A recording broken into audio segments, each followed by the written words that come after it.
The movie begins at a police station in Shanghai, where the boss of a local gang violently assaults a police officer who seems to have arrested his girlfriend. The other officers present at the station only watch in horror as they are scared to death of the mighty crocodile gang. After they finish off the poor cop, the gang exits the police station, only to realize that their vehicles have been stolen. Just then, a formidable rival group known as the Axe Gang shows up with over 500 members. They are wearing professional suits, as if they are going to attend a business meeting. Scared, the crocodile gang attempts to retreat back into the police station, but the officers close the door, leaving them trapped. Desperate for assistance, one of the gang members fires a signal into the sky as a call for backup. However, they receive a distressing response from the leader of the Axe Gang, named Brother Sum, who reveals that their remaining members have already joined forces with them. The Axe Gang then opens fire, quickly killing most of the crocodile members. Seeing this, their boss tries to escape, but one of the rivals hurls an axe at him, severing his leg from his body. Brother Sum then proceeds to taunt him with dance-like movements before fatally stabbing him. This terrifying turn of events causes panic in the boss's girlfriend, who pleads for her life, but Brother Sum cruelly shoots her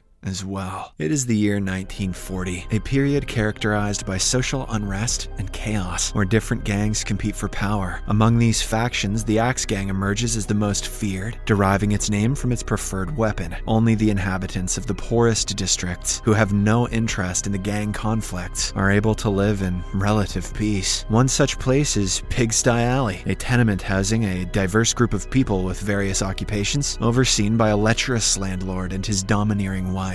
The landlord, often drunk, instills fear in the residents through his inappropriate insults and taunts. The only one who can control him is his always angry wife, who frequently yells at the tenants to pay their rent. One day, two troublemakers named Sing and Bone arrive at Pigsty Alley, pretending to be members of the Axe Gang in order to earn respect. They approach the local barber, and Bone gets a haircut. However, when the service is completed, the duo refuses to pay, asserting their affiliation with the Axe Gang. Unfazed, the barber stands his ground and insists on receiving payment. He gathers the other residents of the alley, but Sing pretends to be unafraid and even adopts a fighting stance. He then challenges a woman to step forward and strike him as hard as she can. The woman obliges and lands a powerful blow on Sing's abdomen, which hurts him more than he had expected. Realizing he cannot defeat her, Sing quickly changes his opponent and invites an old man who is peeking through the crowd. To his dismay, the man turns out to be fully ripped, so Sing once again changes his opponent and invites a 6-year-old boy to step forward. Unfortunately, even this boy is dieseled beyond belief. The commotion eventually attracts the attention of the landlady, who arrives at the scene and immediately strikes Sing with her sandal. In retaliation, he threatens to summon backup and throws a firecracker over the wall. Coincidentally, it hits a real member of the Axe Gang, who just happens to be nearby. In the next scene, the gang members enter the alley, inquiring about the person responsible for the firecracker. Sing points towards the landlady, causing her to run away in fear. Just then, the barber steps forward and fearlessly claims that he is not intimidated. One of the gang members approaches him with an axe, but the barber delivers a powerful blow, throwing him into a barrel. This action prompts the other gang members to summon their entire force of the Axe Gang. Minutes later, the army, led by Brother Sum, arrives at Pigsty Alley. Brother Sum demands to know the identity of the person who provoked the Axe Gang. When no one steps forward, he takes a mother and her son hostage, threatening to burn them alive. As a result, a seemingly ordinary guy named Cooley steps forward. The gang wastes no time in attacking him, but to their surprise, Cooley reveals himself as a skilled kung fu fighter, effortlessly defeating the gang members with his remarkable fighting abilities. When he finally starts getting overwhelmed, two other kung fu masters named Taylor and Donut join him. Together, the trio overpowers the entire Axe Gang, forcing them to retreat. In the aftermath, Brother Sum holds Sing and Bone captive, intending to execute them for all the trouble they caused. However, when a gang member throws an axe at them, Sing demonstrates his lock-picking skills and manages to free himself, as well as his friend, in the nick of time. Impressed by his resourcefulness, Brother Sum offers them a chance to join the gang, on the condition that they murder someone. Later, on the street, Sing reveals his childhood to Bone, recalling an incident when he was deceived by a beggar into purchasing a martial arts pamphlet with all of his savings. After diligently practicing the techniques outlined in the pamphlet, Singh attempted to rescue a mute girl named Fong from bullies, but ended up being beaten and humiliated. Since then, Singh became adamant that heroes never win and resolved to embrace a villainous path. Returning to the present, he and Bone discuss their potential target for the assassination mission, but before embarking on their deadly task, they steal ice cream from a poor street vendor. Free ice cream is the best reason to become a bad guy. Back at Pigsty Alley, the landlady decides to evict the three kung fu masters, claiming them to be responsible for the recent chaos. However, the other tenants oppose her choice, considering the masters as their saviors. As the dispute escalates, Singh and Bone arrive at Pigsty Alley with the intention of killing the landlady and seeking vengeance. They lurk in a corner and try assassinating her secretly, but their efforts go horribly wrong. When Singh tries throwing a knife, it ricochets off a wall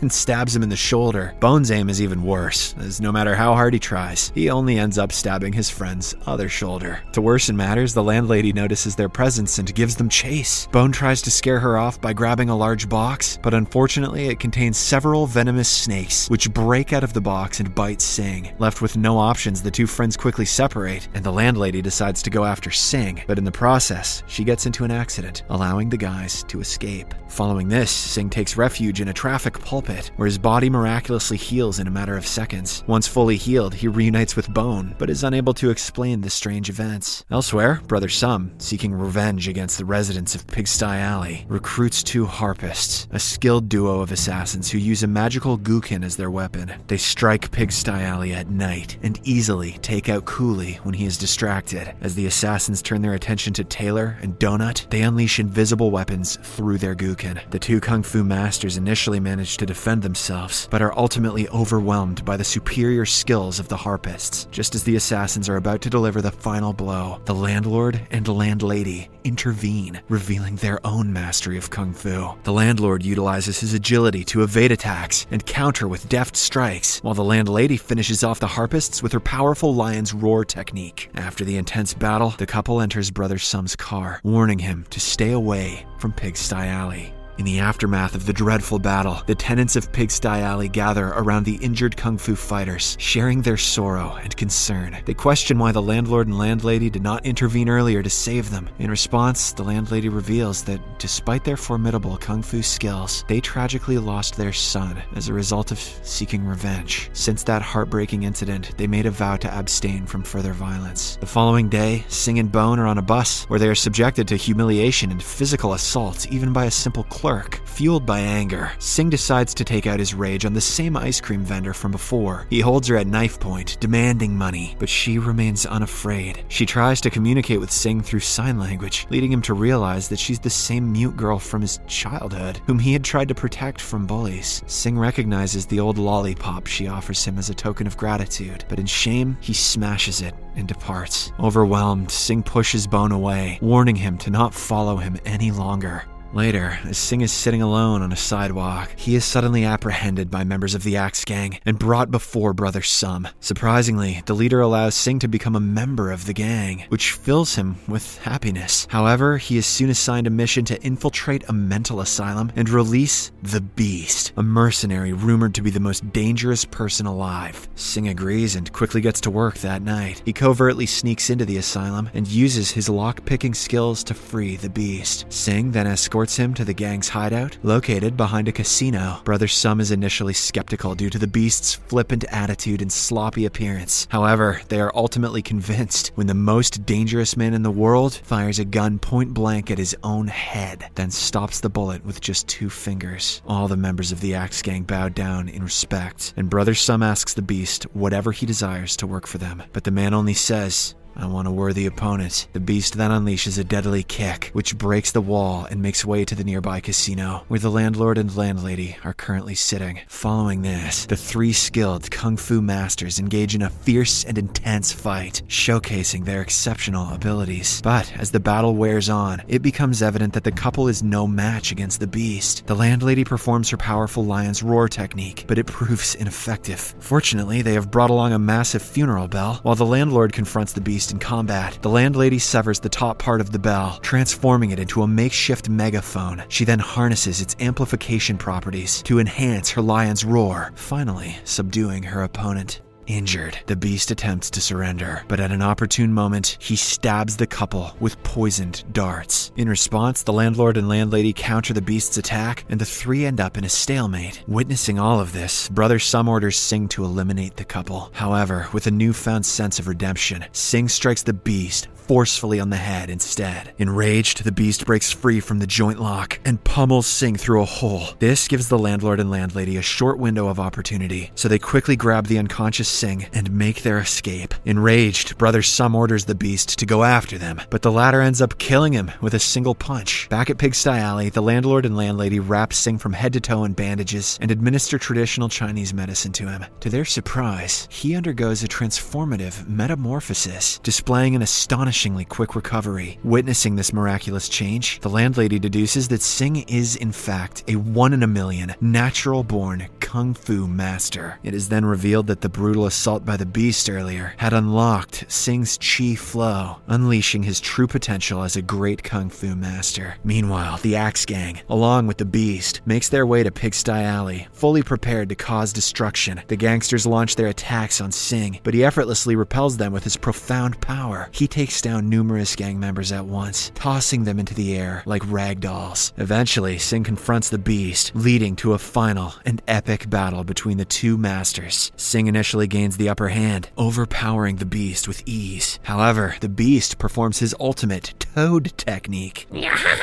regaining the advantage as he forcefully headbutts Sing through walls. In a powerful move, the beast then throws Sing high into the sky, sending him soaring for hundreds of miles. At this moment, it appears as if our protagonist is going to be defeated, but just then, a colossal Buddha figure emerges from the clouds and offers his blessings. This gives Sing renewed hope, and he launches back to Earth. During his descent, his palms ignite into flames, unleashing his long-lost Buddha palm technique that flattens his opponent. Seemingly defeated, the beast feigns surrender, causing Sing to lower his guard. However, just like the previous instance, he attempts to strike Sing with his poisoned barb. Fortunately, our hero is well prepared, and he delivers another powerful blow, creating a palm-shaped hole in the tenement's wall. This finally subdues the beast, causing him to kneel down and surrender before the mighty Sing. In the final scene, Sing and Bone open a candy store with Fong's Lollipop as their logo. As the mute ice cream vendor passes by, Sing steps out to greet her. In a heartwarming moment, they recognize each other and joyfully run into the shop. The scene also showcases the residents of Pigsty Alley, including the landlord and landlady, living their lives as ordinary citizens. The movie ends as the beggar from earlier offers a collection of martial arts manuals to a young boy